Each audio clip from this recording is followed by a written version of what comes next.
magkakapantay-pantay bukod sa sitwasyon. Kung nakikita niyo po, hindi magkakapantay-pantay bukod sa sitwasyon.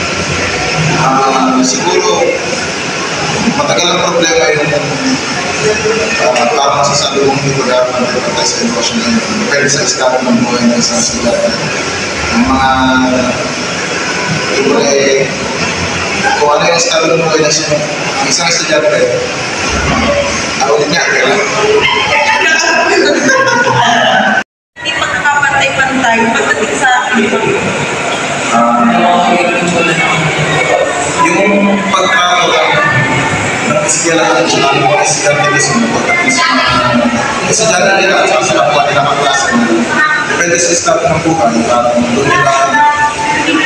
doon na rin nakakapa kung paano nila itarapin ng estudyante para yun matagal na isa na mga problema ng ating sistema ng negosyo. Sa tingin niyo naman sir, sa ganong klase ng problema, paano natin ito solusyonan bilang po tayo isang estudyante? Siguro ay pwede rin pagdagdag ng mga programa na magmumulan sa mga estudyante na sa burakay na nila ay magmulan sila na lahat ng tao ay may karapatang mag-aral pantay-pantay, walang pinipili ang pag-aaral. Okay po. Maraming salamat po sir. I am John Gerwin Makaraig, BS Criminology 3rd year. So yun po, kasama po natin si Sir Makaraig, 3rd year Criminology. Para po sa iyo sir, ano po yung nakikita, ano po yung opinion nyo pagdating sa education inequality? Regarding my opinion in the education inequality, it depends on the institution, especially if there are institutions that are focusing on a certain course. Education inequality comes only with the process of the education regarding the institution.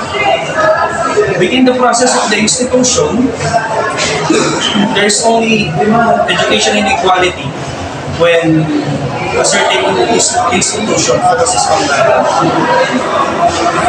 on one or two courses. So, regarding the education application, the professors are skillful and able to apply within their scope of mastery regarding teaching. So, since, for example, this school, Chudora M. Gawansing College of Pasay, focuses on the criminology students, there is inequality through other courses, since there are few students within other courses such as education, computer science, and other more. So there's inequality regarding the treatment, since it is a criminology-based school. It is only focusing on the students of faith. So that is only depending on the treatment of the school. Yung parang the solution naman, it is only the number of faculty members to stay increased, as well as the number of classrooms to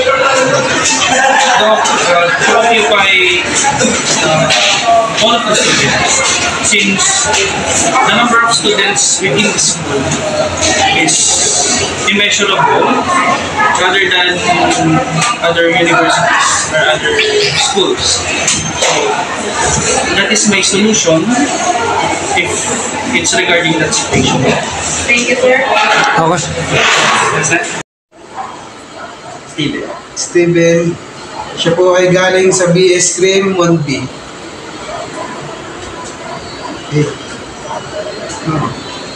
Ikakat pa naman yan na. Oo. Okay, ikakat pa yan. Sir, opinion na. Tay. Yung question mo na ba eh? Tay, ano yung question ko? nakaranas ka na ba o nakasaksi ng hindi pagkakapantay-pantay sa edukasyon? Kung oo, paano ka o ang iyong kakilala na apektuhan nito? Nung ako'y senior high school, gawa ng meron akong kaklase na hindi man ganong katalinuhan pero sobrang sip-sip sa teacher. Tapos kahit hindi siya nagawa ng activities, kahit hindi siya nagpapasa o gumagawa, yung grade niya sobrang taas po sa namin, first honor. Tapos napaka-unfair. Cut na. Saan na? Saan na? Unfair grading system. Unfair grading system. Oo. Sir Steven, ano po nakikita niyong solusyon para sa unfair grading system? Para sa akin, sana maging pantay-pantay yung pagtingin ng mga teacher sa mga estudyante na hindi porket kakilala nila o kamag-anak nila is ito-tolerate niya yung ganun. Parang sa ginagawa nila, mas parang ginagawa lang nilang nagiging tamad yung mga estudyante. Yun, okay na yun.